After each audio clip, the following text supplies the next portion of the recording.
Hello everyone and welcome back to the Chassis Variant series with myself, Critical Rocket, and here we are with the Vulcan, continuing on with the Vulcan 5M.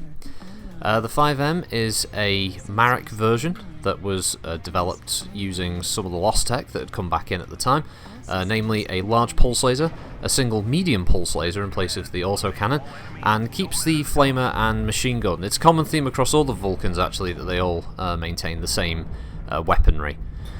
So, for the anti-infantry purposes, but there's a little bit tinkering around with different houses about different approaches to combat, and Marik has a fondness for large lasers, particularly in some of their builds with things like the Awesome, for instance, which replaces all the PPCs with large lasers. House Marik has always had a bit of an affinity for those weapon types. And it's shown here. Again, it's another mech that maintains its jump capability and relatively decent speed. Again, I've had to make a few minor changes here and there with double heat sinks, which are already installed. This is actually the one that I had the most trouble with trying to get any real benefit out of, because a lot of the equipment has already been installed already. So you can't really make up that much weight to get armor, but I did squeeze a little bit of extra protection onto this mech, which is key to keep those weapons intact. So a majority, again, of your big weapons are in your side torsos. Both the medium and the large pulse are in left and right torso. And then you've got your flamer in the right arm, I believe, and the left arm has your machine guns. It has a total of 2 ballistics and 4 energy hardpoints. That obviously includes the flamer. So you can get a nice little sort of peek and shoot or heavy punch build. Heavy machine guns would probably work really well on this mech, especially if you're getting in close. And with the right engine setup, you could probably turn this into a mech that's good at hunting down other fast-moving mechs and just harassing them to death with pulse weaponry and some machine guns. So, yeah, all the Vulcans I do actually recommend, based on their hardpoints and their capability of bringing a decent number of energy and ballistic weaponry. Does make them very effective in the role of brawling and sort of harassment. So yeah, House Marik's approach here was to keep the ability for it to to engage targets in urban environments, but without sacrificing too much in terms of firepower. It actually is now capable of engaging heavier mechs in those dense urban centres. Sadly, we don't really have any dense urban centres outside of Solaris, and we can't quite hop around as much as we'd like to. On there, sadly, things like the Urban Mech and the Vulcan, Blackjack, all those urban fighters don't really get the true city environment. Maybe one day, maybe we will, but I imagine that would be something we'll see in an online version of MechWarrior 5.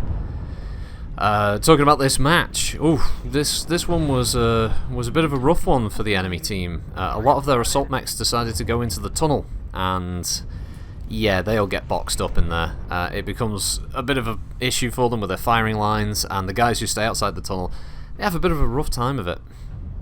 And yeah, I do apologise earlier on, the Steam overlay popped up there, and that's because Steam is a bit of a bitch, and every now and then when you try and press a button to do things like a question mark or a smiley face, something like that, an emote, it'll just pop up for some reason, even though you haven't actually had the overlay open at any time. It's a bit strange. Nice little bug from Valve there.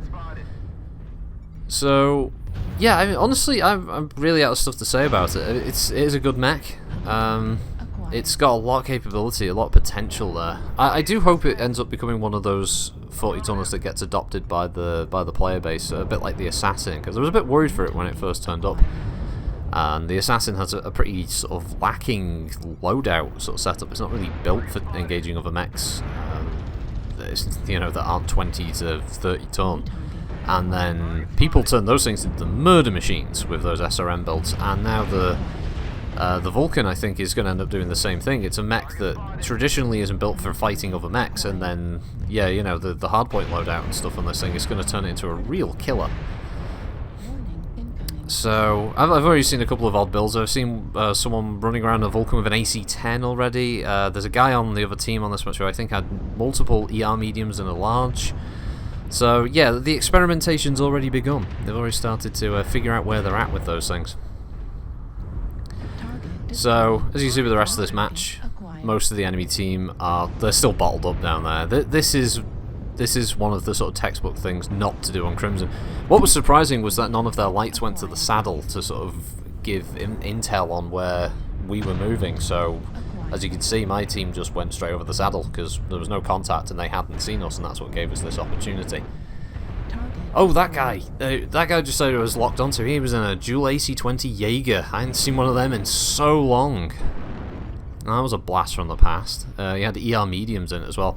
Although I guess light fusion engines have given a bit more life to the old Jaeger mechs now. They probably make them a tiny bit more effective in brawling roles. If you do want to brawl with a Jaeger, that is. So this is where, yeah, this is where their team, you can still see there's a bunch of them. It's not something you want to run straight into, but the problem is they're blocking each other's line of fire. The Blackjack got isolated and he gets killed. And at this point it's just mop up. We're just grinding them down now. So, yeah, bit of a rough one for their team. Not as rough as the 5T video, which was over in about 4 minutes. That's got to be one of the quickest matches I've seen on Canyon in a long time. I think this is just where the remainder of them start filtering out and run away, trying to get whatever damage and points in they can before, you know, the inevitable happens there. So at this point, I mean, what do you guys think if you picked up Vulcan? Do you like it? Do you hate it? Do you think it's better than you expected it to be, or worse?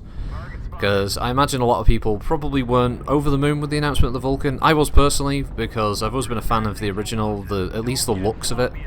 It was a very unusual looking mech, and there isn't really anything that looks quite like it in BattleTech. I mean, throughout all the technical readouts that have been produced, it's very unique. And I always thought this was a pretty good redesign of it, very nice art. And the modelers and the texture artists and stuff, they've really done a good job on this one. I quite like it. The only thing I miss about new mechs in MechWarrior Online is all the unique engine sounds. If you play any of the older mechs from the first couple of years, 2 or 3 years of MechWarrior Online, you'll notice that every mech has a unique sound to its engine, or when you torso twist. And now all the new ones, they're just the same sound over and over again. And it's sad, because you run a commando, it's got that weird little whirring noise. The Griffin's got that kind of whining noise when it turns its torso. Some of the assault mechs have got their own sort of very loud, thrumming, sort of powerful engine sounds to them. And now all the new ones just have the same default thing. It's a bit of a shame, because it helps, I think, to give them a little bit of personality, a little bit of unique flavour, audio-wise. And you think, you know, audio plays a big part in a lot of game experiences. I think that when you truly look at some memorable moments in gaming, you can always associate certain sounds, you know, just like certain films with things like Star Wars and the such. You'll always remember a TIE fighter not because of what it looks like, you know, because of the screaming engines. And I think in gaming there's a lot of instances where sound has played a key part. And I think for MechWarrior Online, one of those elements was the sound department. I don't know whether that's a case that the person or persons who were doing that has since left, and now it's just the generic sound effects dumped in. No idea. But it is a shame that that's changed. And if anyone is listening from PGI, please get back on that shit. Go back and give some of the mechs a new, unique sounds. It was cool. It was always fun. Yeah, I remember back in... this is a bit of a rambling one now, folks. I remember back in the early days where everyone was complaining about the sound effects. They sounded too weak and crap. And I guess a lot of people use sound mods these days. I would love a sound mod that had all of the BattleTech sound effects from the cartoon, because I'd love to have the lasers and missile sound they did from the show. Very limited sound palette, so to speak, but it's still fun. Oh, that Orion 2C pilot, it looked like he gave up. He was just stood there. I think he was just waiting to die. He was, "Witness me!" And then the LRMs took him apart. And I think we're coming up to the very last shot. I think I get this guy. There he is. Popped him. Blew his leg off in the air. So that's the end of that one. It was a long one. It was me rambling. Thanks for listening, everybody. Have a good week. I'll see you next time. Bye!